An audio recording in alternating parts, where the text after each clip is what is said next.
Somewhere in the archives of the British government, there is a file. It contains the details of a battle that lasted 4 hours and 10 minutes, involved 9 soldiers fighting an army, and arguably saved a country. For years, that file was stamped classified. The men who fought the battle were told not to discuss it. The medals were issued quietly, with citations so vague they were essentially meaningless. The government's position, maintained for over a decade, was simple. This did not happen, except it did. On the 19th of July, 1972, in a small coastal town on the southern tip of Oman called Mirbat, 9 British SAS soldiers, officially present as military advisors, officially non-combatants, officially just there to train, held off an assault force of somewhere between 250 and 300 guerrilla fighters for 4 hours and 10 minutes. They had 1 machine gun, 1 ancient artillery piece designed for a crew of 6, and the kind of stubborn refusal to be overrun. 2 of those 9 men died. The town did not fall, and 1 man, at 1 gun, alone, with his jaw shot through, became the center of a story so extraordinary that 50 years later, people are still arguing. This is the Battle of Mirbat. This is what actually happened, and this is why Britain spent a decade pretending it didn't. To understand Mirbat, you have to understand the world it happened in, the early 1970s. The Cold War is not a metaphor or a history lesson. It is a living, daily reality that shapes every military and political decision made in every capital on Earth. The United States and the Soviet Union are in a permanent state of armed competition conducted everywhere except directly between themselves. Proxy wars, insurgencies, covert operations. The game is global and the stakes are existential. Oman is very much in play.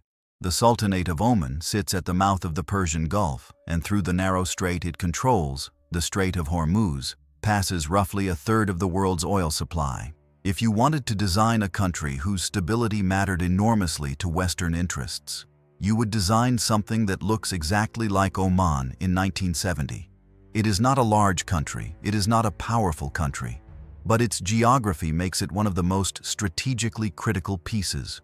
And in its southern province of Dhofar, a Soviet and Chinese-backed insurgency has been slowly, methodically winning a war since 1965.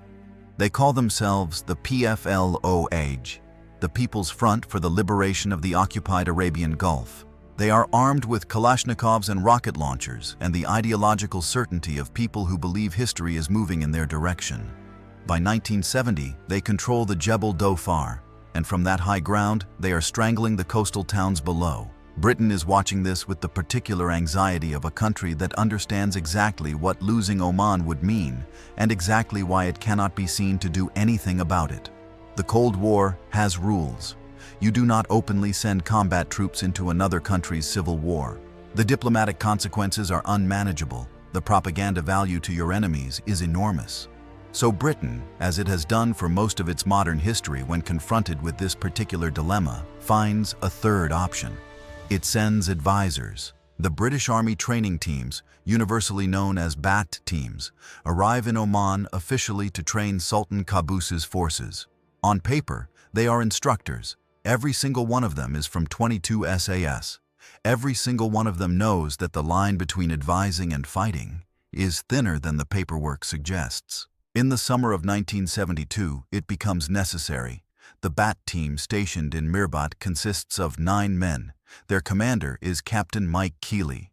Among his soldiers are 2 Fijians, Corporal Talaiasi Labalaba, Laba, and Trooper Sekonaya Takavesi. Laba is physically imposing and universally liked. These 9 men are supported by Omani Gendarmerie, Firkat fighters, and 1 Omani artillery officer, Captain Salim Ghazali. He is responsible for the one significant weapon the position holds, an elderly Second World War-era 25-pounder artillery gun. The PFLOAG have been watching Mirbat for months. Moving through the mountains above them in the monsoon darkness is the largest single assault force the PFLOAG has assembled, between 250 and 300 fighters. A plan built around one assumption, that the monsoon cloud sitting at 150 meters will keep Omani aircraft on the ground and give the assault force the 4 hours it needs. It is, by any objective analysis, a good plan. At 0530 hours on the 19th of July, the first mortar rounds fall on Mirbat. The battle that begins at 0530 and ends just after 1000 hours is, in its tactical outlines, a story about what happens when a carefully constructed plan meets men who refuse to behave according to its assumptions. The PFLOAG plan requires the 25-pounder to be silent, either unmanned or destroyed in the opening barrage. A gun that requires 6 men to operate is not a threat if you hit it hard enough. By the time Laba reaches the gun pit, sprinting 200 meters through mortar fire, the gun should already be out of the equation. It is not. Laba works the gun alone. Captain Ghazali is wounded in the early minutes. From that point, Laba does the work of 6 men. He loads, he aims, he fires.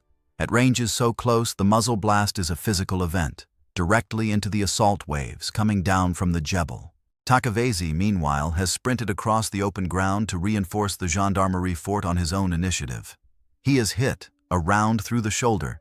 He continues fighting. He finds angles. He does not stop. By 700, the PFLOAG has breached the outer perimeter wire. Keeley, watching from the bat house, assesses the situation with the cold arithmetic of a man who knows exactly how bad the numbers are and chooses to move toward the problem. He takes Trooper Tommy Tobin and they cross the 200 meters of open ground on foot. Under fire, they make it. By 0830, Laba's jaw has been torn open by a bullet. He calls it over the radio. He stays at the gun. He keeps firing. Then, as PFLOAG fighters reach the wire of the gun pit itself, Laba is killed. He is found near a 60mm mortar he had been attempting to bring into action. He is at his post. Tobin is critically wounded treating casualties in the gun pit. He is evacuated but does not survive. He is 22 years old. Keeley is still at the gun pit, still on the radio. His message to headquarters is direct. They need air support now. The cloud does not matter. The PFLAG are at the wire. At al-Gwarif, 2 BAC Strikemaster jets are already being prepared. The PFLOG built their entire operation on the certainty that those jets would not fly. The conditions are, by the book, unflyable. The pilots know this. They go anyway. They come in low and fast over Mirbat, cannon fire and rockets tearing into the PFLOG positions. The fighters look up and see aircraft that were not supposed to exist this morning. The assault stalls. A helicopter carrying 23 SAS soldiers lands. The PFLOG breaks. They pull back into the mountains, leaving approximately 80 dead on the ground around Mirbat. The 9 men of the BAT team have held for 4 hours and 10 minutes. In the hours and days after the battle, the machinery of official silence begins to operate. Britain says nothing. The SAS were not supposed to be in a combat role. Officially, they were advisors. Advisors do not hold artillery positions alone against battalion-strength assaults. The Omani government says nothing. The PFLOAG says nothing either. The mathematics of admitting you were stopped by 9 men are not mathematics any insurgency wants to advertise. The citations are written. They are carefully, deliberately vague. Keeley receives the Distinguished Service Order. Talaiasi receives the Distinguished Conduct Medal. The language in both citations is stripped of anything that would tell a reader what actually happened or where. Labalaba receives a mention in dispatches, the lowest formal recognition the Prophet Muhammad issues, a certificate, given in the ordinary course of things, for acts of solid professional conduct that fell just short of the threshold for a medal. The reason is not complicated. A Victoria Cross requires a public citation. A public citation requires stating what the recipient did.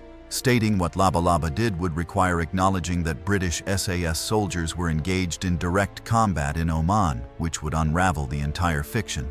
The cover story mattered more than the medal, so the cover story won. A campaign to upgrade Labalaba's award has been running for decades. What is not in dispute is that the Battle of Mirbat was the turning point of the Dhofar insurgency. The PFLOAG never again assembled a force of this size. The momentum of the rebellion broke on the morning of the 19th of July 1972 against 9 men and 1 gun. The Strait of Hormuz remained open. The West never had to confront what losing Oman would have meant. There is a particular kind of injustice that institutional systems produce not through malice, but through the logical operation of their own priorities. Britain's silence was not the decision of cruel men. It was the rational output of a system designed to protect itself, to preserve deniability, to keep the game going. The cost of that silence was paid by specific individuals. Labalaba cannot receive a Victoria Cross through the standard process, because that process requires documentation that was deliberately not created. He deserves better than a piece of paper. But his name is Talaiasi Labalaba, and now you know it.